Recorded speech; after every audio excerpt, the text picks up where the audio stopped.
I've covered news events in Conway for almost 20 years. In that time, I've seen the city go through a lot of change.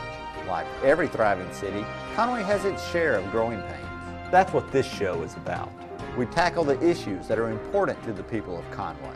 I tell my journalism students there are at least two sides to every story. My goal is to find the common ground. Hello, I'm David Keith, and welcome to Common Ground. The Conway Police Department has a new home. It faced a lot of problems in its old facility on Prairie Street, and not just because of the growth of the agency and the city. We went on the road, so to speak, for this edition of Common Ground and sat down with Police Chief A.J. Gary to talk about what was wrong with the old facility and what's right with the new one. Well, Chief Gary, and in one sense, did you ever think that the day would arrive? You finally got into the new police station. I came to work here in 1982, and in 1982, then we were talking about, getting a new police station. Sometime we'd get a new police facility. But briefly, what is the Workforce Center? Actually, the Workforce Center is the best kept secret. We are an agency that is designed to help people find a job, to get job ready, to get retraining, to brush up on their skills, and to become work prepared. And I guess the national topic that is trickling down to the state and local level is the economy.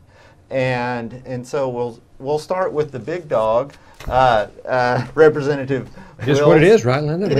That's what it is. Been called worse. How will the national economic picture affect what the Arkansas legislature does this year? And a little more than 10,000 people voted in this race, and it was the Democrat, Linda Tyler, who secured the seat, will begin serving in January.